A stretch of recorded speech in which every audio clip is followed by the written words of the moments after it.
Like there's all these sort of vibrational frequencies within reality, and that dictates people's experience.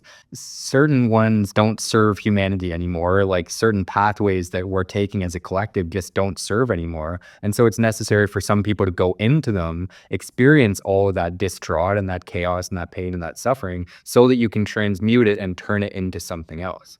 So what the healer is somebody who's capable of experiencing that darkness and transmuting it into light. And this whole journey, this last few years for sure, has been about taking those opportunities to bring back my power, right? To recognize where I lose my power, where my ego goes into the fearful place, what are the consequences of it, and just bringing it all back home again. Is so many of the things we're facing are too big to go through alone.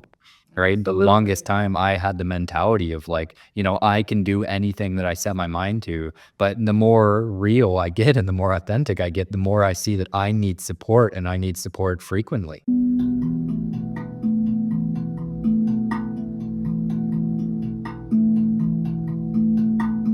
Hello, everybody, and welcome to episode 3 of the Empowered Self podcast. So I'm here once again with my mom, and this conversation is going to be a little bit different than the first two. So I think a big part of authentic conversations and authentic podcasts like this one is to sort of understand that relationships are a lot of a give and take, and it's necessary for there to be equal parts giving and receiving. So on that end, what we're going to try and do is go back and forth with questions and sort of just guide the conversation together, as opposed to just me receiving from her, just me giving. It's going to be a little bit more back and forth.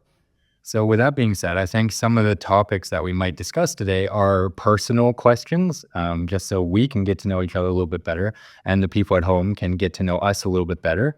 The other thing is family related, because we are in a unique position where we have been a big part of each other's lives for a very long time. We've seen growth and evolution in each other. And that gives us a unique window of opportunity to look into the passage of time and the benefit that time offers all humans. And the final thing is just business. We're both sort of entrepreneurs. I'm learning how to run my business from you, who's sort of paved the way in terms of being a healer and being a counselor. So I've got to sort of mentor under you in how to run these holistic businesses. So there's a lot that we can offer the world, I think, in our perspective on that. So first things first, I would like to just open it up to you. Is there anything you'd like to say before we get started? No, I think the opportunity to share a little bit about our own stories and our own personal lives, I think is really important to, particularly from an outsider's perspective. Being a counselor myself, a therapist, a healer for all these years, and now you're in this business as well. We do have a different perspective about life and how to navigate that, and we want to be sharing some of our difficulties, both in relationship and in business, to just share out that we are very similar in so many ways. And so, it gives me, it really warms up my heart to know that we can share at this level and be able to be vulnerable and hopefully helping those that are feeling the same that we are. So Yeah. I'm excited about this. And so I think this is pretty typical in this industry that a lot of healers have had difficult upbringings and have had difficult stories. And what is it about the archetype of the healer that you think makes that a requirement? Why do you think it's so necessary for us to go through difficulty and tough times as we step into this role within collective and within our society? It's a really good question. I think I'll speak to it just from my perspective, though.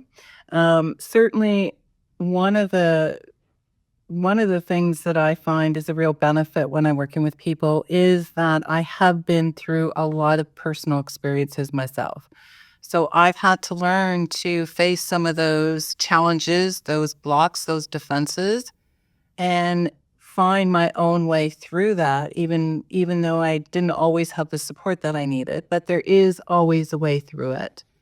And I just want to share out with people that the opportunity to be able to share my own experiences, but also the experiences of the people that I've helped. We do have a similar we do have similar challenges, similar defenses, and there's reasons for that. And there is somewhat a map that we can kind of create once we know somebody's story, their experiences, and all of that. Now, you asked me why, as a healer, as an archetype, why there's so much healing necessary, and partly I would say I feel I'm a really good counselor and therapist because I've been through depression, relationship issues, all kinds of levels of bankruptcies in all kinds of areas. I've had relationship issues both professionally and personally, and I've also felt that at the time these experiences were very traumatic and overwhelming, and most of the time I felt that I wasn't really up for the challenge, if you will. But now looking back, I faced every single challenge, and it just helped me become the person I am today. So they're actually gifts, and I just received a whole bunch of gifts on my journey. And I really can relate to a lot of people, both emotionally and really feel like I can understand their journey because I personally was on so many of those journeys. I think too, you just develop an empathy for people when you've been able to, walk in their steps as well. I can remember when I broke my ankle and having to navigate, the car, getting out to go for a washroom break and navigating through stories at the time. It was such an overwhelming experience for me, but through that experience, I really started to appreciate what other people that are handicapped or disabled, what they would have to go through. And although I didn't become an advocate of that, I certainly have more sensitivity and appreciation for their situation and the challenges that they go through. So I think it's part of the nature of the archetype to go through the wounds, so that we can come through that passageway and find the light, if you will, or find a newer way to do that. In fact, just recently I did think about my mother, and I gave her, lots. I sent her lots of love because I realized had my mother not been who she was, and had I not had to deal with the struggles that we had to, my mother was suicidal and depression, or very depressed. She was also an immigrant, so language was an issue. There was lots of other things that were very challenging. And had I not had my mother, I would not be the person I am today because part of me growing up was to be defensive and to kind of stop sort of those carrying passageways, if you will, like things like carrying her worry, right?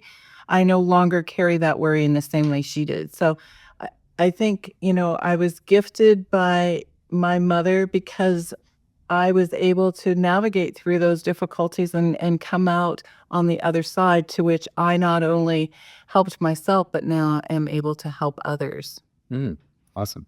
And my perspective of it is like, you could look at this and say, this person has gone through so many difficulties. Their life is a mess. Who are they trying to lead us? It's like the blind leading the blind. But I think like my perspective of it is that like there's all these sort of vibrational frequencies within reality, and that dictates people's experience. And certain ones don't serve humanity anymore. Like certain pathways that we're taking as a collective just don't serve anymore. And so it's necessary for some people to go into them, experience all of that distraught and that chaos and that pain and that suffering so that you can transmute it and turn it into something else. So what the healer is somebody who's capable of experiencing that darkness and transmuting it into light, or going through it and coming out the other side, not succumbing to it. And one of the biggest reasons why I was so inspired to start this journey myself is I got the perspective when I was pretty early on through family relations and other things of seeing people who hadn't healed themselves and who lived with trauma for 40, 50, 60 years. And they were in this state of almost like arrested development, right? Where this issue basically completely caused them to enter into stagnation, and they never lived the lives that they fully wanted to live, or they never became the person who they were here to become. And I saw like how sad that was for some people, and the how if you don't actively work to heal these things, it's not a guarantee that you ever will. And so we pulled a card earlier. We pulled an oracle card that was talking about the refusal to the call. And this is the only thing that prevents you going on this hero's journey is it's either you say yes to it or you say no. And if you say yes, you can change and that will happen and you'll receive guidance that will help you. And if you say no, then there's nothing that can be done, and things might not change and you might be in this unhealed place for very long periods of time. So, Particularly when you use the word stuck and stagnated, and then that moves into a feeling of entrapment. So from my perspective, it's actually not a journey that just stays dormant, if you will. If you don't make those changes, you actually get worse. You get further depressed. You lose that sense of vibration, or that sense of vitality in your life. You generally start to retreat back and generally into a more fearful place. So you actually are not fully engaging with people around you. There tends to be a lot of fear that's involved with that.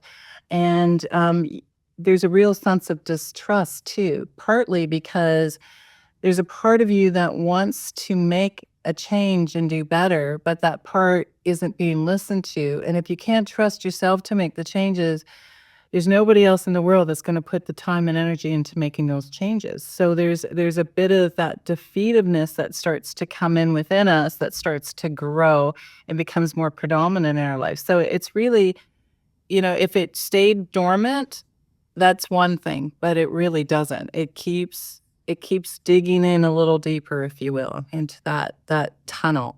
mhm. Okay. So, something I want to ask you is like, what has been a unique healing experience that you've seen in one of your sessions? Is there any session that stands out to you as being super profound or impactful? Or when I say that, does anything come up? Well, there's been lots of situations where that's happened too, but what I would say is instead of being very specific, I think what I've seen a real benefit in is when we can go back to that place where our child has been traumatized or stunted or feels stagnated or trapped or feels stuck. And if we can go back as an adult and comfort that child and listen to that child and be there for that child. That's the first time ever that you get a chance to really acknowledge your pain and to be a witness to it. And then also be able to really understand that you do have a new perspective now. So, with that new perspective, you're able to help yourself out in a way you couldn't do years ago. So, I see great change for people if you're willing to go to where the pain is. And so that's the one thing that I would say be prepared for if you're going to do this deep personal work. You don't want to kind of do the work at a surface level or do it on a mental level. You need to do it emotionally and you need to connect with the heart place. And that generally is where we hold a lot of the pain and what comes up first. Um, but there is huge transformation and change that can occur. And that's why I stay doing what I do, because as a guide, I've not only done it myself, but I've helped many people cross over to the other side, if you will, to which they actually feel way more contented in their life, feeling more fulfilled, feeling like they have that sense of home connection to themselves, right? And then they start to then create a life from that place. So I just want to share to everybody that this hard work is one of the great benefits too, because as much as it can be emotionally charged and emotionally pained, it also carries with us those incredible gifts that we're not always attuned to or we only see pieces of because only when that child feels the safest will it let its gifts come through, and generally, at this point, it's not feeling safe at all.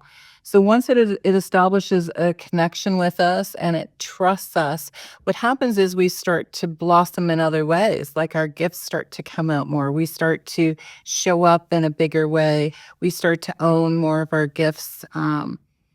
We contribute in a greater way. We have a sense of peace. So this journey is a difficult journey, but it's worth all the work and effort. And if I would say, lastly, Who deserves it more than you, than us as individuals, to be able to um, understand and respect our own journeys and be there for ourselves and create that healing, that comfort, that love within us. I mean, what a beautiful journey, what a beautiful gift that is towards us. What are your thoughts on this? My thoughts on that are, I think it's a really important thing to note that, like, in order to start the healing journey, you have to go into your pain, right? And I think this is why people end up stagnated and they don't actually do the healing, is because, like, you're already at a pretty difficult place. And now you're saying, I have to get to an even more difficult place in order to bounce back up and in order to find healing. And that is true, of course. Like, to some degree or another, change is going to be difficult. You're going to have to confront all of the issues that are preventing you from being who you want to be. And you're going to have to develop discipline and character traits and things that are actually sort of hard to develop. But I think what's more painful is the reality of living your entire life sort of asleep, or like not becoming who you're supposed to be. And one day waking up after 40 or 50 years, realizing that, like, you weren't going in the direction you wanted to go, and now you have nothing to show for it. So it's like, choose your type of pain, you know? So for me, like, although it's harder and it feels more difficult, in reality, it's the best option and it's the one that makes the most sense. And in the grand scheme of things, if you look at the all-encompassing amount of fear that you, or the amount of pain that you experience, choosing the healing path is a little bit of temporary pain to give you long-term satisfaction versus long-term pain and long-term suffering. Right. So when you look at it like that, the choice to me becomes easy. And I think this is why I've been able to commit to this journey so strictly, is because of the fact that I realize it is the best option when you see it from this perspective. Now, you and I both had some experiences this week. This week was a challenging week in many regards. And one of the things we both experienced was some anger, and we're generally not angry people. And so, did you want to share a little bit about your experience this week and just coming full circle as to what you said about the pain and the challenge it was to face it, and then what you discovered afterwards? Yeah. So a lot of this journey for me has been about uncovering hidden emotions, or uncovering hidden, basically components of my life that are dictating my life, but I'm not always aware of them. This is like the unconscious shadow work that Carl Jung talks about, where there's certain things apart us that we don't realize. And the real work is when you bring consciousness into that, see the parts of yourself that are disagreeable, and then you can actually start to change them, or like start to integrate them, because even pushing them away isn't necessarily a good thing. And so I think this is what I did for a really long time with my anger, is in order to look like a virtuous person or like a good person, and to please the people around me, it was necessary for me to bottle up these feelings and not allow themselves to be expressed, especially too because the way that other people have expressed these emotions is generally characterized as bad. Like, anger outbursts cause harm to other people. You look like a crazy person if you get angry. So there's all these sort of reasons why getting angry is not necessarily approved upon in our society. So for the longest time, I wouldn't allow myself to express that. I would basically have anger, and I think all of us have been feeling angry about certain things our entire lives. You'd be kidding yourself if you just pretended like nothing was ever wrong for you. That's right. And so anger was always there, but the difference is that I put it down, or I didn't express it. I didn't allow myself to feel it, and I sort of hid those parts of myself from the world and from even myself for self-preservation. But I think now we're getting to a point in our society where it's safe to express certain emotions and express certain things and be that level of authentic. Because it's one thing to be authentically good, it's another thing to be authentically bad. People barely accept you for being authentically good. How are they going to accept you for being authentically bad, right? So, yeah, what I would say is that for a very long time I had anger. I didn't allow myself to express it. But now I'm learning that because of the level of awareness that I have and all the work that I've done, I know well enough how to express this anger in a safe way that doesn't do damage to other people. And if you can do it with awareness, with consciousness, in a deliberate and intentional way, then there isn't the same risk involved. There isn't the same damage that is caused from it. And it feels so good to allow yourself to be that emotional, to allow yourself to feel that fully. Because I think there's this saying where it's like a lot of people aren't looking for these dream lives. We're just looking for the experience of being alive. Yeah. And the fullest extent of feeling our emotions is when we feel the most present, when we feel the most aware, when we're the most in the human experience. So, yeah, it's been incredibly amazing for me to express my anger. And I think that doing it with consciousness is the key. And that's what a lot of us are working on now.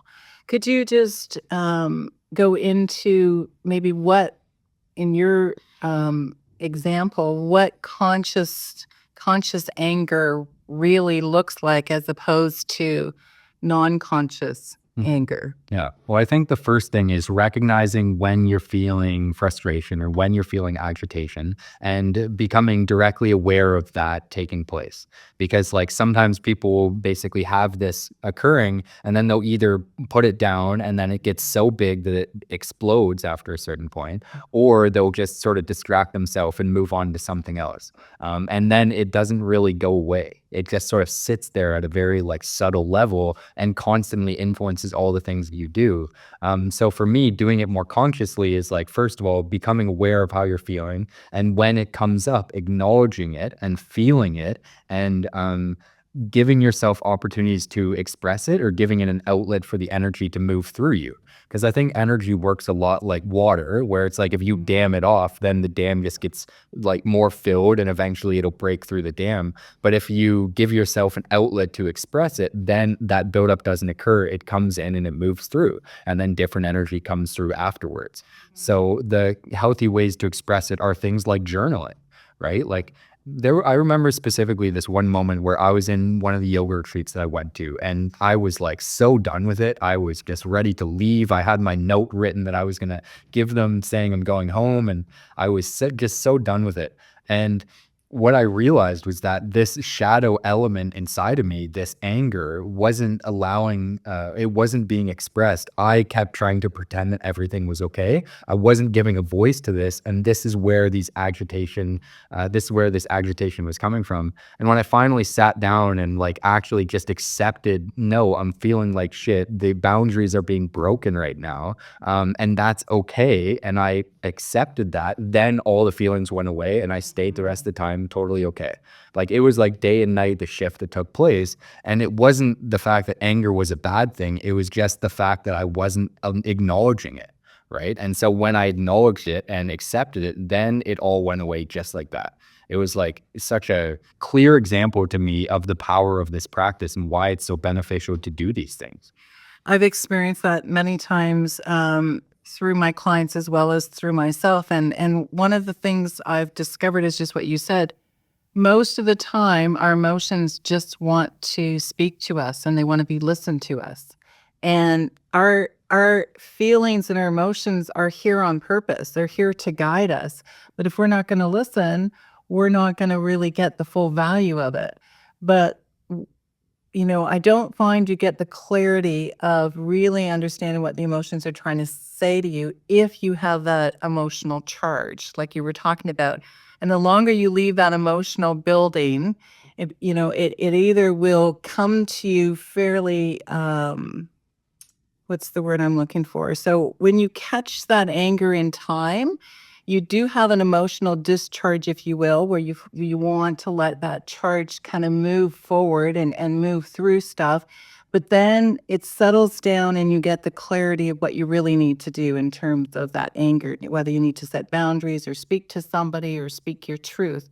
But the longer you hold that in and you push it aside or you think you can ignore it, it's not really true. It just sits there and it starts to build up. And then as it builds up, that's where you get to the place of rage, where now you're exploding and it's really destructive and it's really no value to it at that point. And that's where it gets really harmful for especially in relationships, because now that emotion is so strong, it's very destructive and you're not able to control any of it. And so lots of times you will speak angry words that you can't ever replace, and you'll do things And it's really, you're out of your mind at that point, really, the way you're reacting. You're not in your mind, you're not conscious of what's going on, you're just being reactive. And even there can be really difficult for people because once they explode, then there's lots of guilt and shame around it. But the problem still is that they don't get to the heart of the matter. So they don't understand why they're feeling what they're feeling. And they try to push it back down again. Now they've got shame and anger. And now you've got another storm, big storm building. So part of our being a better person would mean managing that much better and in a healthier way. And all emotions and all experiences are healthy if we use its full power and understand its full value. And if we run away from it or try to step beyond it or try to pretend it's not there, it's no fool. It will sit and wait for you. And it usually waits for you when you least expect it, and it wants to be heard. So, what I say is scientifically, an emotion from what we feel to what we think and how we express itself will, in its totality, run its course in 90 seconds. If you can believe that, 90 seconds, the full emotion is expressed. However, that's not usually how we express our emotions, and usually not that quickly. So lots of times, these emotions can build up where we're actually carrying them for years too, right? So you really want to take a moment and consider, what is going on in your life? How are you feeling about it? And how are you managing through these emotional ups and downs? And could you find healthier ways to do this? So I'm glad that you mentioned journaling and expressing yourself in a healthy way. Those are really great places to start. Mm-hmm. Yeah, and I find it interesting that anger has come up like twice, and we've done 3 podcasts now, and it came up in the last one, and it's coming up again. And it's really interesting for me because like there have been times in my life where I've been more, let's say, content and had a more like calm mentality. And more recently, I found myself getting more frustrated and agitated than I ever have in my life. And I'm a big believer in like astrology, and basically, I think that like energetic influences are a real thing. Like if you look at families, like having a certain family member influences the whole family. And then if they pass away, that influence is gone. And look at how much the family changes, right? It's like big bodies of energy change the way we all interact with each other. And the planets are like the biggest bodies of energy that exist within the near vicinity of us. So I think that really this is something that we are all working through as a collective right now, is how to deal with anger, because it's totally rational to be angry at this time. Like There's lots of reasons to be angry in this time. Yeah, and it is like the next step in listening to your feelings, right? Is like listening to the more disagreeable ones shows you whether you're following your intuition or not, and whether you're being guided in the right direction. But I think one of the other reasons, and we talked about this a little bit earlier, but why anger is so hard to accept is because it is one of those parts of ourselves that maybe aren't as lovable as the rest. And so the question that's also into play is, can you love the parts of yourself that are hardest to love? And so what do you take about that? What do you think about this concept? No, it's a real concept from my perspective. Most of the reasons we don't do what we want to do is because we're not loving those pieces of ourselves that we actually learn through our family dynamics and society to reject that part of ourselves. I certainly would say that that was true for me. I never was able to express healthy anger, so I became rebellious in my behavior. That's how it showed up. Partly because people are afraid of the reaction, right? And people don't want to, I think there is a difference between anger and rage, and most of us don't know how to express healthy anger. So we always mostly see rage. And then, we're not really always given a voice. And certainly as a child, I wasn't given a voice. So being emotional was not something my mother could handle because she was extremely emotional. So I would have to make sure that I was very controlled in that way and didn't add to the fire. But going back to your question, can you rephrase that a little bit? Because I just need some I was going somewhere with it, and I just want to add another point. But if you bring it up again. Yeah, well, I guess what I'm really asking is like, for the parts of ourselves that are the most unlovable, how have you learned to love those parts of yourself? Yeah, so the first thing is it's a lot of little actions. So first of all, it's listening to our emotions and honoring them. Like, then that's part of honoring ourselves, right? It's acknowledging we've got to start right from the beginning. It's having that self-awareness, right? And then accepting that we are having these particular feelings, if you will.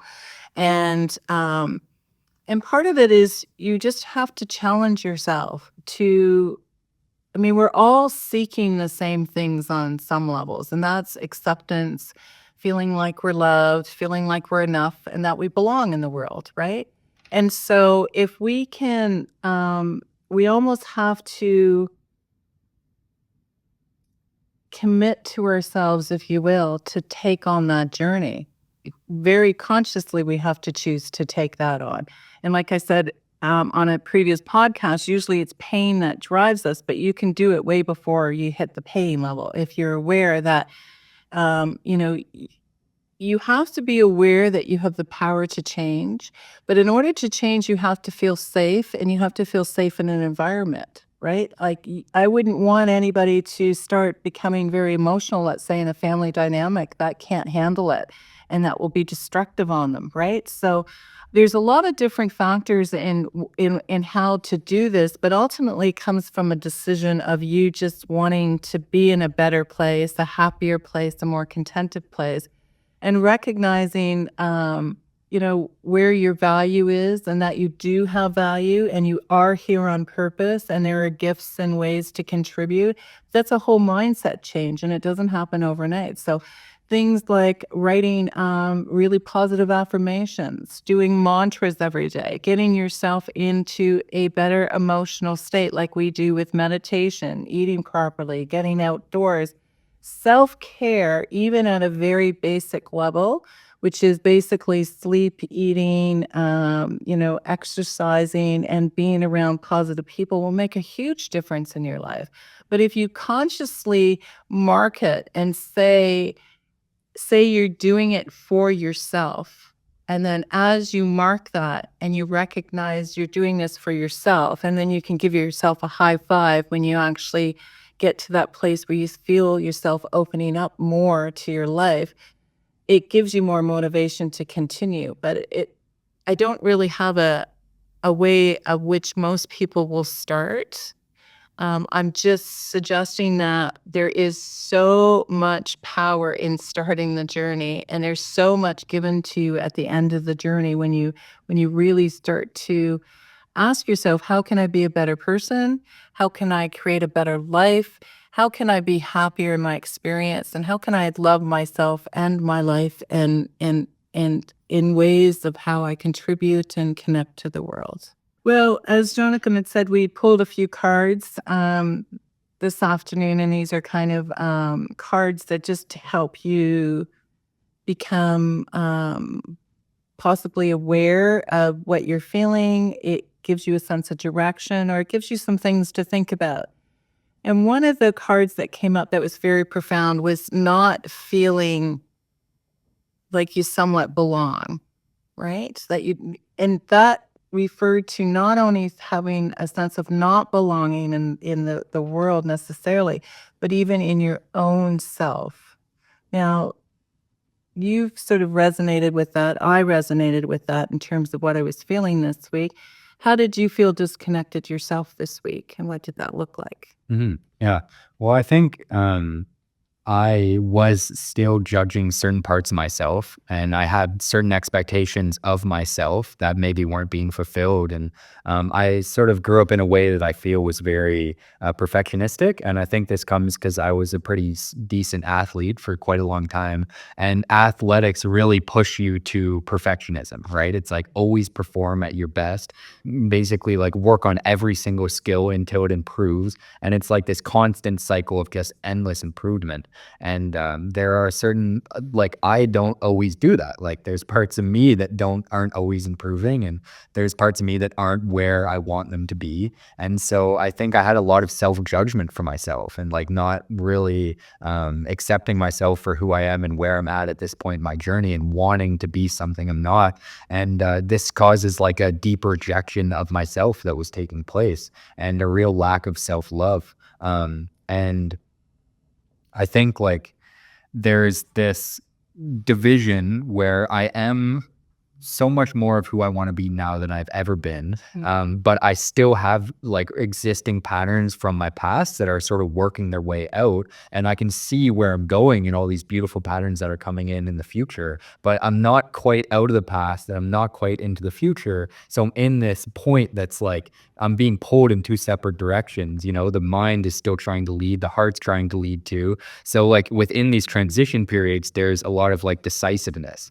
And so it's learning to, I think, the word that came up was compromise, right? Like compromise within this process, understand the value of both parts of yourself, both sides of yourself, and learning how to bring union to division is huge. And this is what the ultimate journey is, right? Yoga talks all about yoga means to yoke, to basically like separate yourself from the illusion and bring everything into union.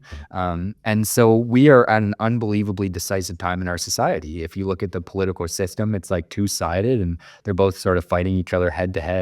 And, you know, basically there's so many different ideologies and a lot of them are completely opposite from each other. And the real question that we're being asked now as a society is, can you look at people who are totally different from you, who have totally different values from you, and still see the divinity within them without judgment and appreciate their unique path for what it is and the value that it offers to us as a collective?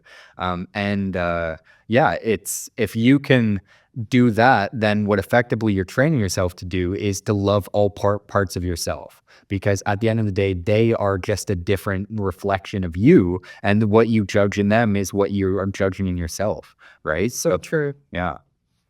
Mm. No, great words of wisdom there. There was so many different areas I can go into, but um,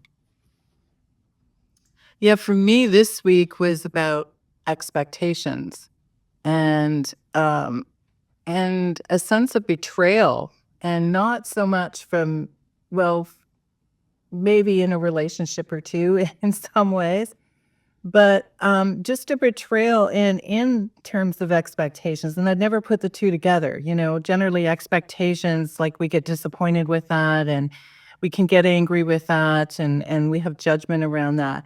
But I never had really recognized the betrayal part until this week. And so that was kind of the struggle for me, is having to heal some of those aspects in my past relationships in which I felt like I could never count on them. I thought really at one point it was rejection. I was naming it rejection, but when I look at it, it's these people didn't reject me, but these people sort of, there's a sense of betrayal.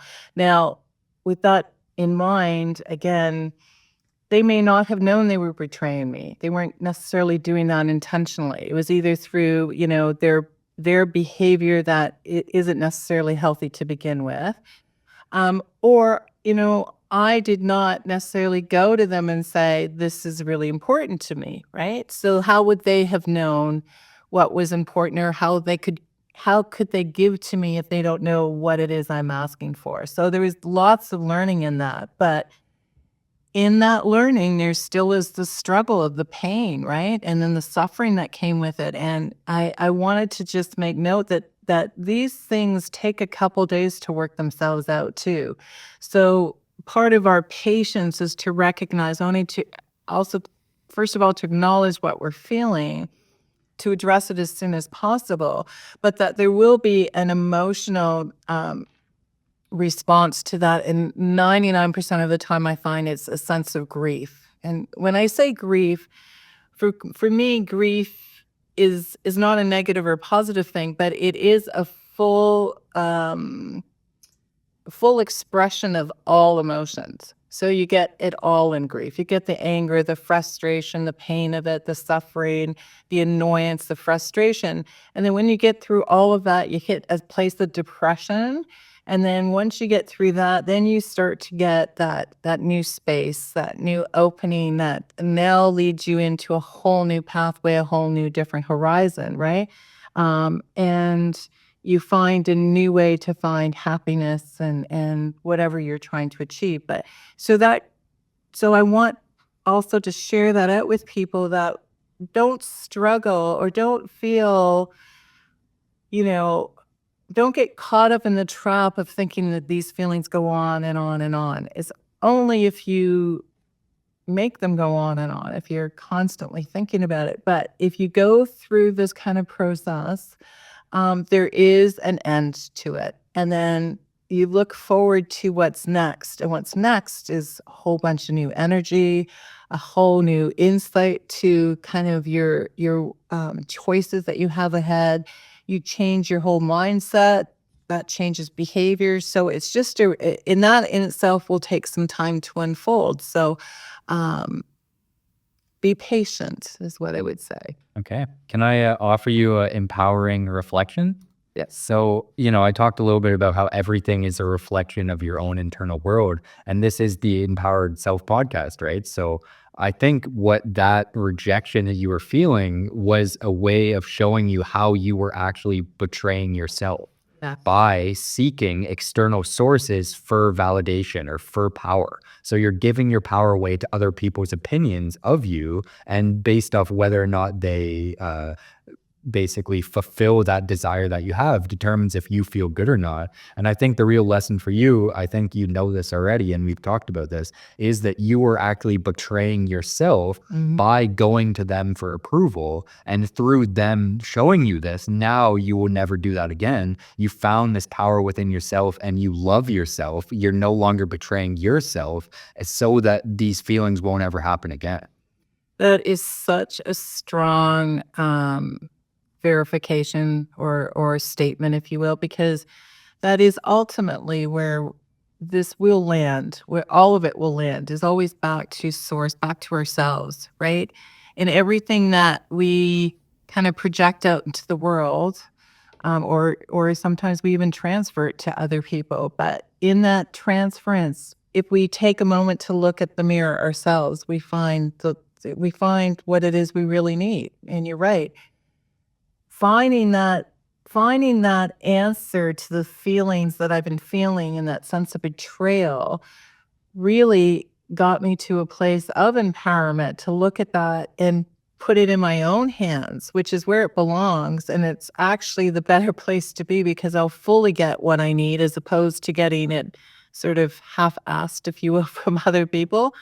Um, so that was a real lesson for me to and this whole journey, this last few years for sure, has been about taking those opportunities to bring back my power, right? To recognize where I lose my power, where my ego goes into the fearful place, what are the consequences of it, and just bringing it all back home again. And in that process of bringing it back to me, my sense of trusting myself and believing myself, like even this circumstance, I know how to not betray myself. Right. And I won't want to continue to do that. Now, and I've completely stopped it as soon as I recognize it. But what a great gift for me. Mhm. Right. So I'm glad that you shared that out. Yeah. Well, this goes back to you talking about your mother from earlier, how she gifted you these things, right? And so, like, we can, project damnation onto people around us who have done us wrong. But I think you're failing to see the good in the negative, right? It's like the yin and the yang. Like, there's good in all bad things. So, yeah, it's always possible to be optimistic and to be positive, and reframing our beliefs about these things is how we maintain that healthy mentality at all times. And so we've talked a little bit about personal, we've talked a little bit about family. So maybe let's get into business. What about your business these days is feeling empowering to you? And I guess another way that I could phrase that is like, um, what if you could basically draw your dreams in the sky? What would you be dreaming into reality right now? Well, it's exciting because the things that I've written out into the skies, if you will, I'm getting glimpses of them already, right? So one of the things that I'm really excited about is to share my story and share my wisdom. And so further podcasts are coming, further or ways of connecting with people and engaging with people is starting to move forward, if you will. Um, but the other thing that for me is really been great on so many levels is that, I do have a dream and I'm working the dream. So I don't have the same expectations, if you will, like I did years ago.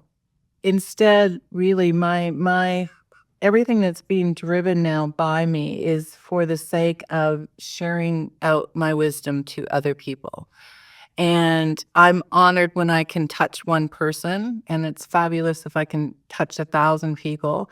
But those numbers are not as significant like they were before. I'm not that high achiever top performer that has all these numbers that I have to gravitate to feel my worth.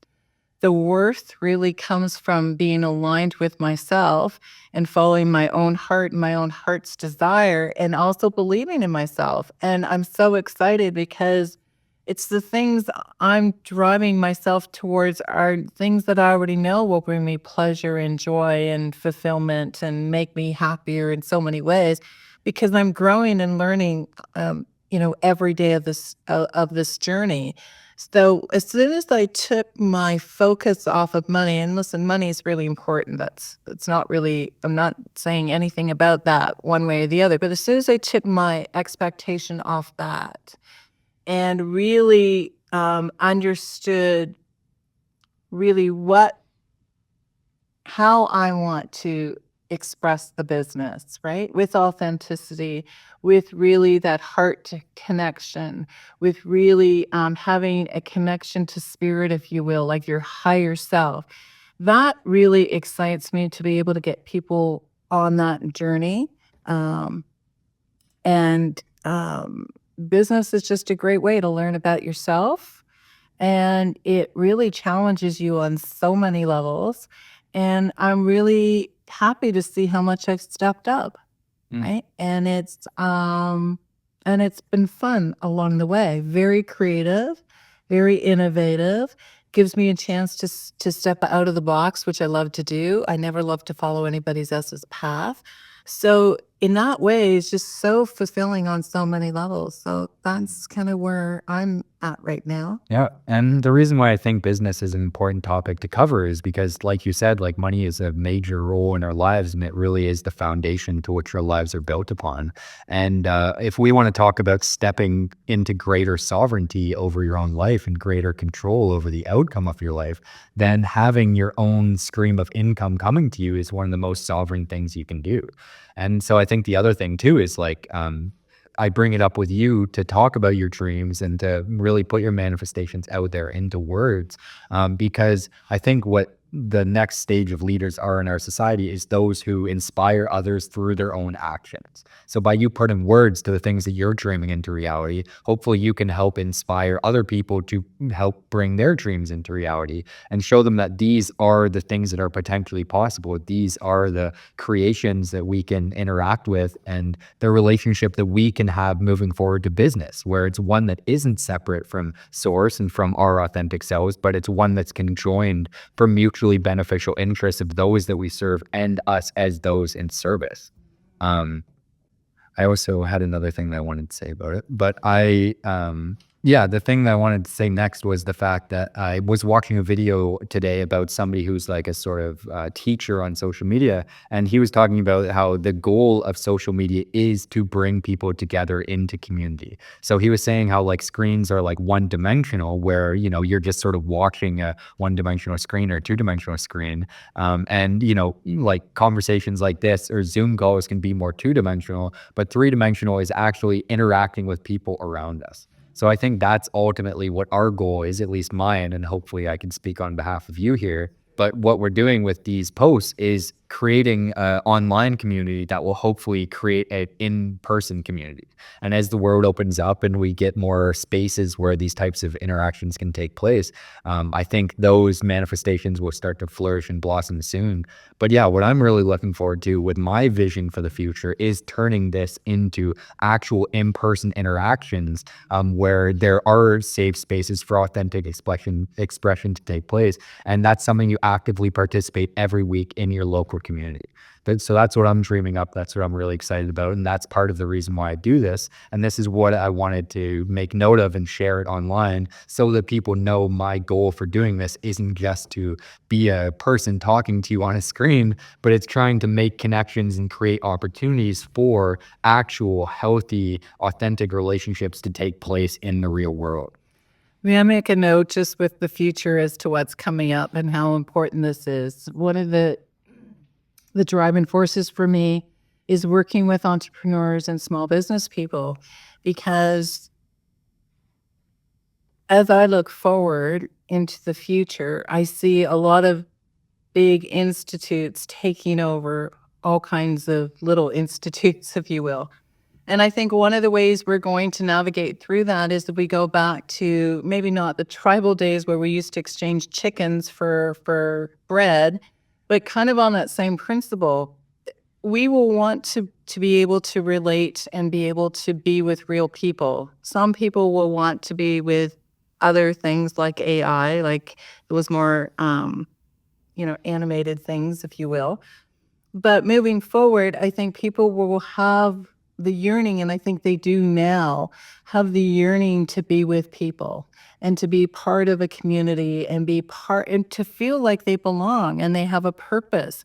And if AI comes in and we lose jobs, where's our sense of purpose? If you get into business or you get into, well, first of all, if you get into business, you have an infinite amount now of choices in front of you, and there's no limitations.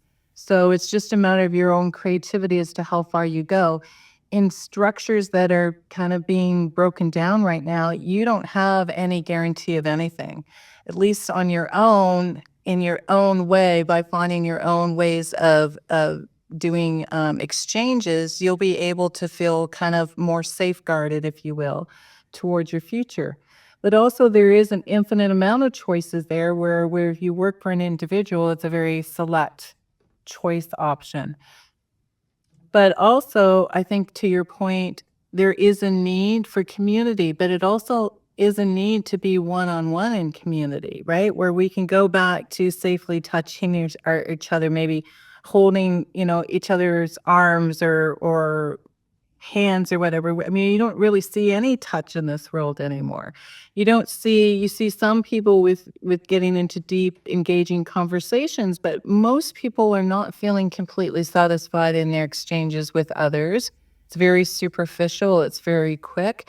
We do need a sense of community, a sense of belonging, a place that we can land to which we can truly be ourselves, right? And so I think there is huge opportunities moving forward if we extend out and look beyond what we know to be safe and sound. And if we think outside of the box, we'll find some new ways of really relating to each other and coming together and helping each other navigate through all these changes that are forthcoming. Mm. Yeah, I think that's huge because so many of the things we're facing are too big to go through alone. Right. The longest time I had the mentality of like, I can do anything that I set my mind to. But the more real I get and the more authentic I get, the more I see that I need support and I need support frequently, because basically, if you want to like talk about building structures, think of what you could build with a single wall as opposed to multiple walls, right? Like it's the walls that support each other that allow for elevation to take place. So if we want to elevate our society, elevate our consciousness, then we need to do it from a supported place within within these containers. So yeah, community is such a big thing, and I think that's really the goal that we're aiming towards, is bringing more community in. And all of this difficult times is showing us all the areas to which our communities are currently non-existent or currently failing us because they're not well built enough to actually support us in the ways that we need. And we're seeing this with some of the traditions that our society engages with, and people moving away from the traditionalistic values and starting to build family in their own way with their own people and their own friends, as opposed to just accepting the paradigm of the family that you were born and inherited into. So Yeah, I think just to add to your point, I think as systems are being changed and destroyed and controlled and manipulated and sourced out, where are you going to go for those supports, right? So wouldn't it be lovely if all of us took a stepping hand towards really getting to know our neighbors and being open to supporting them and supporting ourselves on this journey, right? As you said, we can't do this alone and we can't fight against the systems and all the changes. We don't have, one individual doesn't generally have a voice that can be heard amongst the millions that are out there. But boy, could we ever make a difference if we come together. And what's important here, I think, to note is that we're not all gonna fit in the same world. We're not all gonna fit in the same kind of communities, if you will. It's really important to be that's why authenticity and being real and honest in a relationship with yourself, first of all, and then moving that out into the world is really critical here because only then will you be able to trust your community too, right? Like you have to be trustworthy and you want your neighbors to be trustworthy. And so it has to start within us. But I encourage you not to look for to look outside of your own kind of world, if you will, and see what other people and other communities are doing and other kind of groups of people and where is it that you feel that you have a good home, a good fit, a good understanding, a good resonance with these individuals. And that's where you start. And you start by taking some risks and talking to a stranger or going to a meetups group or um, going down to your local coffee shop and saying hello to a few people that are sharing, coffee at other tables. It actually can start with you, right? And it's sometimes important to recognize you might be the starting point for a lot of this change in your life, that things won't necessarily come to you, that you have to be the initiator of that. But once you open those doors, it's amazing how that law of attraction starts to come in and that energy starts to come forward if you're in line with that, truly knowing who you are and that energy you bring to the table. So we've talked about community, and the word that comes to mind is reconciliation. So what does reconciliation mean to you? Well, reconciliation is a settling to me, like a settling, and reconciliation to me is a positive settling. So it's two sides coming together and finding a mutual position of peace and harmony and collaboration and connection. Um, and reconciliation also goes deeper than that in a sense that when you have reconciled, you are at peace with something and you're able to let it go. And so many of us can open things up and maul through it, if you will, but we forget that the last two steps of any healing is to get to a place of forgiveness. And usually that also encompasses not only the individual or the circumstance to which you are forgiving, but also yourself.